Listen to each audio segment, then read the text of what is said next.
Student, आप सभी का बहुत बहुत वेलकम है हमारी इस अग्रवाल क्लासेस में। और आप सभी ने पिछली वीडियो में जो कुछ पढ़ा था, पहले हम ये तो बताएं कि पिछली वीडियो कौन सी पढ़ी थी। तो स्टूडेंट्स, आज हम क्लास 11th के लिए इस वीडियो पे ध्यान देंगे। टॉपिक का नाम था अकाउंटिंग इक्वेशन। इनसे पिछली वीडियो में हमने अकाउंटिंग इक्वेशन का एक दिन बेसिक फंडामेंटल बताया, एक हमने न्यूमेरिकल क्वेश्चन भी कराया था। आज मैं आपको एक क्वेश्चन और कराने जाता हूं जिसको बहुत ध्यान से समझेंगे। स्टूडेंट्स, क्वेश्चन मैं पढ़ देता हूं। क्वेश्चन आपकी स्क्रीन पे भी रहेगा, मेरे पास भी रहेगा। Mohit has the following transaction prepare the accounting equation. Mohit की कुछ ट्रांजेक्शंस हैं, उन ट्रांजेक्शंस के अकॉर्डिंग आपको अकाउंटिंग इक्वेशन तैयार करनी है। तो स्टूडेंट्स, एक एक एंट्री पढ़ते चलेंगे और हम करते भी चलेंगे। एंट्रीज टेंशन लेने की जरूरत नहीं है, आपके बोर्ड पे भी लिखी रहेंगी। सो गाइस, हमें पता होना चाहिए अकाउंटिंग इक्वेशन होती क्या है। अकाउंटिंग इक्वेशन बताई थी assets is equal to capital plus liabilities. याद आ रही है स्टूडेंट्स, क्या होती है? Assets is equal to capital plus liability. तो सबसे पहले हम लिखते हैं यहां पर ट्रांजेक्शंस कि कितनी ट्रांजेक्शंस हमारे सामने हैं। ट्रांजेक्शंस के बाद एक तरफ हमारी एसेट्स होती थी और एक तरफ हमारी लायबिलिटीज होती थी। अब डिपेंड करते हैं कौन कौन सी लायबिलिटीज कैसी कैसी क्रिएट होती है, कौन कौन सी एसेट्स आती है, वो डिपेंड करेगा हमारा क्वेश्चन। फर्स्ट क्वेश्चन के अकॉर्डिंग हमने ₹1,75,000 से बिजनेस स्टार्ट किया। यानी स्टूडेंट्स, पहली एंट्री है हमारी बिजनेस स्टार्ट ₹1,75,000। अगर मैंने बिजनेस स्टार्ट किया है सो गाइस मेरी फर्म के पास कैश आएगा। पिछली वीडियो में भी यही बताया था, हम जब भी एंट्री करते हैं तो किसको बेस मान के करते हैं? फर्म को बेस मान के करते हैं। तो एक बिजनेसमैन ने अपने बिजनेस में ₹1,75,000 इन्वेस्ट किया है, तो दैट मीन्स फर्म के पास कैश आया है। कैश हमारी एसेट्स होती है, तो कैश में आएंगे 1,75,000। और जब कोई बिजनेस का ऑनर बिजनेस में पैसा लगाता है तो बिजनेस के लिए लायबिलिटी बनती है, लेकिन उस लायबिलिटी को क्या नाम देते हैं हम लोग? कैपिटल। तो 1,75,000 की पहली एंट्री का ट्रीटमेंट हमारे सामने है। दूसरी एंट्री क्या है guys? Goods purchase from Rohit. Goods purchase from Rohit.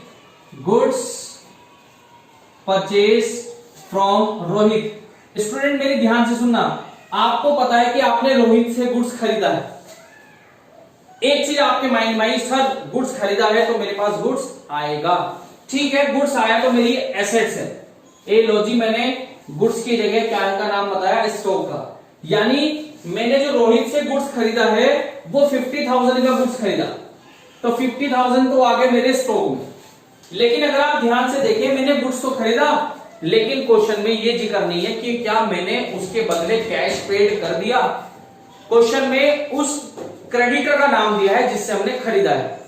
ऐसे सिचुएशन में हम ये मानते हैं कि हमने उसका कोई भी कैश पेड नहीं किया। कैश पेड नहीं किया तो भविष्य में करना है। भविष्य में करना है तो सो गाइस हमारे ऊपर लायबिलिटी है, हमारे ऊपर लायबिलिटी है, बर्डन है। तो बर्डन का तरीका है जब हमें किसी थर्ड पर्सन को पैसा देना होता है, किसी से गुड्स खरीदते हुए का पैसा देते हैं, तो हमारी लायबिलिटी बनती है क्रेडिटर्स के नाम की। यानी जो रोहित है वो मेरा क्रेडिटर है। तो 50,000 से मेरी स्टॉक बढ़ी और 50,000 से मेरा क्रेडिटर्स बढ़ा। स्टूडेंट, मैंने अकाउंटिंग इक्वेशन में पहले आपको एक बात बताई थी, आप कोई भी ट्रांजेक्शन उठा लें, हर ट्रांजेक्शन करने के बाद हमारी डेबिट और क्रेडिट दोनों साइडें इक्वल आती हैं। टोटल अगर मैं देखो 175 का कैश है और 50,000 का स्टॉक है। इधर भी अगर आप देखें 175 की कैपिटल है और 50,000 के मेरे क्रेडिटर्स हैं, यानी दोनों साइड फिर इक्वल आ गई। Number third adjustment, number third entry है गुड्स बेचा है मनीष को। गुड्स सोल्ड किया है, goods sold on credit. Goods मैंने उधार बेचा। कॉस्टिंग बताइए 17,500। कॉस्ट है उस गुड्स की 17,500, लेकिन बेचा कितने में है? वो बेचा है मैंने 20,000 रुपए में। सोच के देखना स्टूडेंट, पहले समझते हैं इस एंट्री को। मैं शॉपकीपर हूं, ये मार्कर मुझे बेचना है, मैंने किसी कस्टमर को 20,000 में बेच दिया। यानी मेरी जेब में कैश कितना आना था 20,000, लेकिन मैंने उधार बेचा, आया नहीं।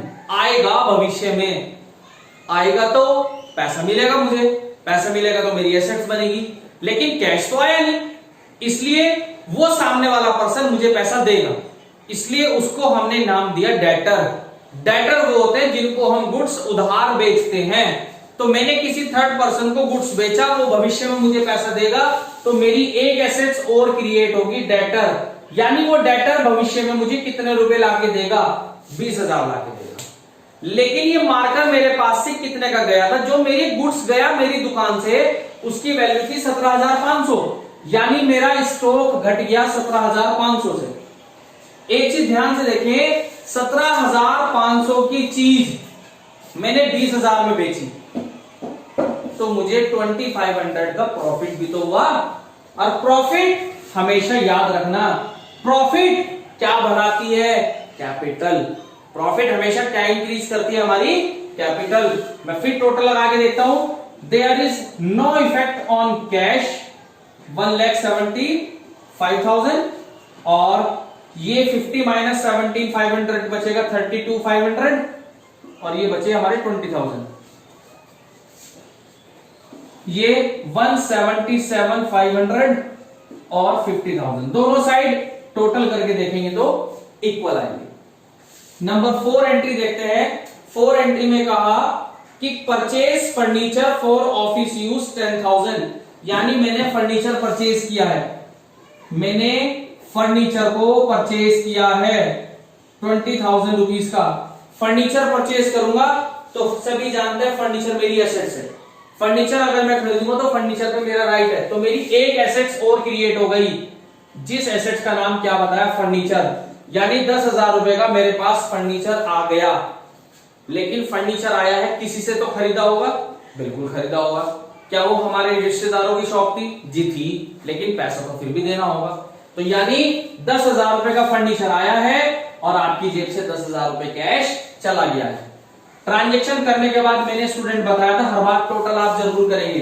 175 थे, 10,000 आपकी जेब से जा चुका, तो फाइनली आज कैश का बैलेंस 165 बचा, स्टॉक 32,500 गई है, डेटर एज इट इज है 20, और फर्नीचर और आ गया 10,000 रुपीज का।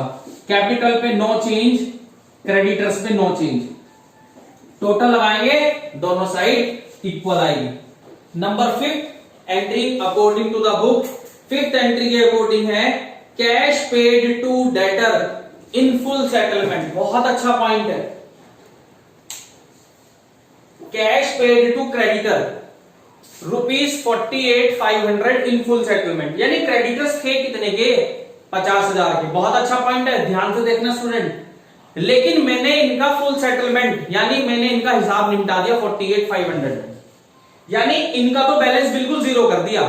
भैया थे आपके 50,000, लेकिन फुल सेटलमेंट में आपकी किताब बंद हो जाती है, बिल्कुल क्रॉस लग जाती है, आपका पैसा कुछ भी पेंडिंग नहीं है, यानी आपका तो बैलेंस पूरा हो गया 50 के 50,000।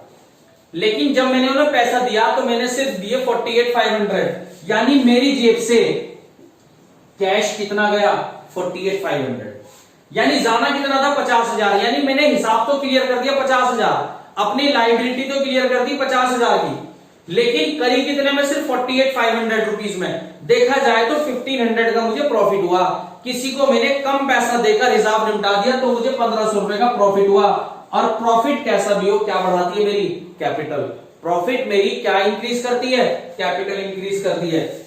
नरेशन भी लिख देता हूं मैं, cash paid to creditor in full settlement. ये जो फुल सेटलमेंट वर्ड आया, ये इसी चीज की बात है, इन फुल सेटलमेंट ₹48,500। यानी अब मैं फिर दोबारा से टोटल लगाऊंगा, देखते हैं क्या बचता है। देखो जी, ये तो जीरो बचेगा, 177,500 में 0 0 179, इधर का टोटल भी 179 ही आना चाहिए। 10,000 तो ये है, 20 ये है, 32,500 ये है, यहां क्या बचता है, 0 0 10 में से 5 माइनस करें 5, 14 में से 8 माइनस करें 6, यहां रह गए थे 15 मतलब 5 में से 4 माइनस करें, ये बचेंगे।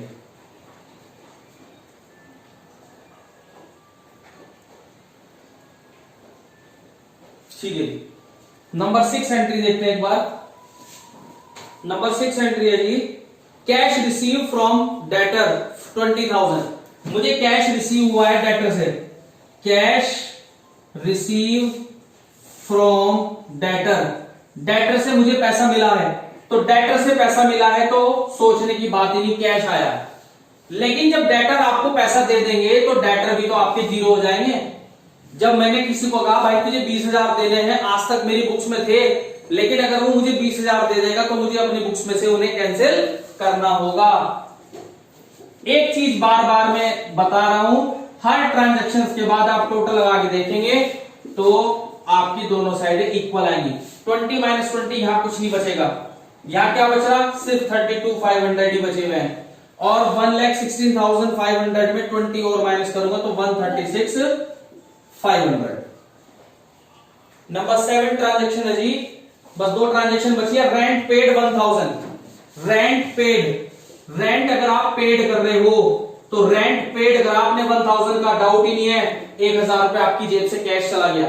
अगर आप रेंट पेड कर रहे हो तो 1,000 रुपए आपकी जेब से कैश गया। लेकिन रेंट हमारा एक्सपेंडिचर भी तो है, एक्सपेंडिचर हमारी क्या घटाएगी, कैपिटल। एक्सपेंसेस हमारी क्या घटाती है, कैपिटल। फिर टोटल लगाएंगे 1,35,500 प्लस 32,500 प्लस डैश प्लस 10,000 और 179 माइनस 1 करूंगा तो 178 आ जाएगा।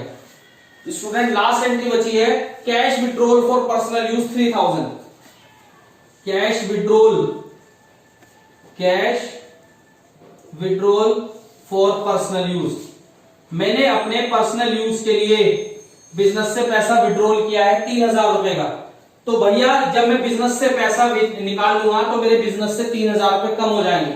और जब मैंने अपनी कैपिटल में से ही पैसा निकाल लिया तो 3,000 रुपए से मेरी कैपिटल भी घट जाएगी। याद रखना, ड्राइंग्स का मतलब है कि जब आपने अपने पर्सनल यूज के लिए अपनी कैपिटल को डिक्लाइन कर दिया, यानी ड्राइंग्स हमेशा कैपिटल को रिड्यूस करती है।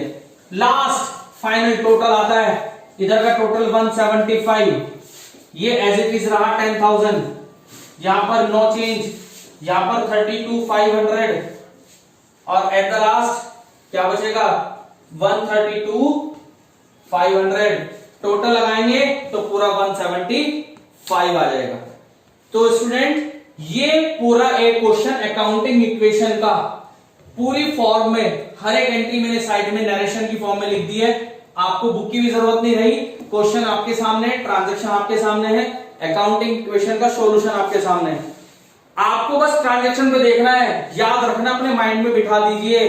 सर क्या होती है accounting equation, assets is equal to capital plus liability होती है। क्या होती है, assets is equal to capital plus liability. हर एक ट्रांजैक्शन का इफेक्ट देखना है कहां पड़ रहा है, जरूरी नहीं दोनों तरफ पड़े, केवल इफेक्ट इधर ही इधर पड़े।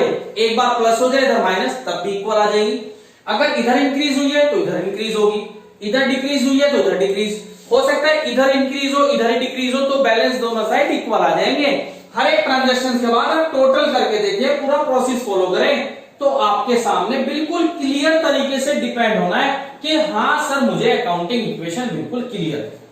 सो स्टूडेंट, उम्मीद है आपको ये वीडियो समझ में आई होगी। आप सभी स्टूडेंट अपनी अपनी बुक के अकॉर्डिंग, जिसके पास जो जो भी बुक है, आप अकाउंटिंग इक्वेशन के क्वेश्चन करें। उनमें कुछ प्रॉब्लम आती है तो आप मुझसे फोन करके किसी भी तरीके से आप मुझसे कांटेक्ट कर सकते हैं। और उम्मीद है कि आप मेरी वीडियो को एंजॉय करते रहें और समझते रहें और इस अग्रवाल क्लासेस के साथ एंड तक चलते रहें, जुड़ते रहें। Thank you and have a nice day.